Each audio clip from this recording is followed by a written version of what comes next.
Supreme court ने तेलंगाना के मुख्यमंत्री रेवंत रेड्डी और विधानसभा अध्यक्ष को कड़ी फटकार लगाई और कहा कि अगर संविधान का मजाक उड़ाया जाएगा तो शीर्ष अदालत चुप नहीं बैठेगी। दरअसल तेलंगाना विधानसभा अध्यक्ष ने दलील दी कि अदालत स्पीकर को उन विधायकों की अयोग्यता पर फैसला करने का निर्देश नहीं दे सकती जो कथित रूप से दल बदल कर दूसरी पार्टी में गए। इस पर सुप्रीम कोर्ट ने कहा कि संविधान के रक्षक के रूप में वह आदेश पारित करने में शक्तिहीन नहीं है, खासकर तब जब दल बदल विरोधी कानून से संबंधित 10वीं अनुसूची का मजाक उड़ाया जा रहा हो। Justice B.R. गवई और जस्टिस ऑगस्टिन जॉर्ज मसीह की पीठ ने तेलंगाना के मुख्यमंत्री रेवंत रेड्डी के विधानसभा में दिए गए उस कथित बयान पर भी आपत्ति जताई है कि कोई उपचुनाव नहीं होगा। जस्टिस गवई ने कहा, अगर ये बात सदन में कही गई है तो आपके मुख्यमंत्री 10वीं अनुसूची का मजाक उड़ा रहे हैं। संविधान की 10वीं अनुसूची दल बदल के आधार पर अयोग्यता के प्रावधानों से संबंधित है।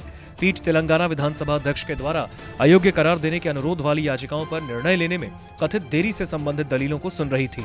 सुनवाई के दौरान कोर्ट ने स्पीकर से पूछा, उन्होंने कांग्रेस में शामिल हुए BRS के विधायकों की अयोग्यता संबंधी याचिकाओं पर नोटिस जारी करने में लगभग 10 महीने का समय क्यों लगाया। इस पर विधानसभा अध्यक्ष ने दलील दी, अदालत स्पीकर को दल बदल के मामले में विधायकों की अयोग्यता पर फैसला करने का निर्देश नहीं दे सकती।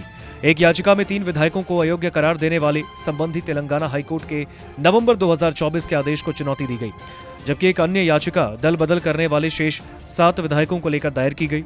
पिछले साल नवंबर में हाईकोर्ट की एक पीठ ने कहा कि विधानसभा अध्यक्ष को तीनों विधायकों के खिलाफ अयोग्यता याचिकाओं पर उचित समय के भीतर फैसला करना चाहिए।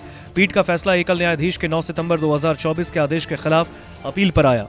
एकल न्यायाधीश ने तेलंगाना विधानसभा के सचिव को निर्देश दिया कि वो अयोग्यता के अनुरोध वाली याचिका को 4 हफ्ते के भीतर सुनवाई का कार्यक्रम तय करने के लिए अध्यक्ष के सामने रखें। बुधवार को उच्चतम न्यायालय ने सवाल किया, अगर अध्यक्ष कोई कार्रवाई नहीं करते तो इस देश की अदालतें, जिनके पास संविधान के संरक्षक के रूप में न केवल शक्ति है बल्कि दायित्व भी है, क्या शक्तिहीन हो जाएंगी।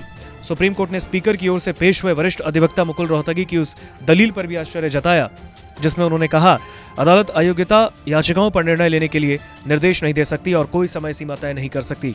रोहतगी ने दलील दी कि स्पीकर के सामने लंबित अयोग्यता याचिकाएं न्यायिक समीक्षा से परे हैं। उन्होंने कहा, स्पीकर द्वारा निर्णय लिए जाने से पहले न्यायिक समीक्षा की अनुमति नहीं है। उन्होंने कहा कि न्यायालय इस मामले में स्पीकर से अनुरोध कर सकता है। मुकुल रोहतगी ने कहा, पहली अयोग्यता याचिका 18 मार्च 2024 को दायर हुई। इसके बाद पिछले साल क्रमशः 2 अप्रैल और 8 अप्रैल को 2 अन्य ऐसी याचिकाएं दायर हुई।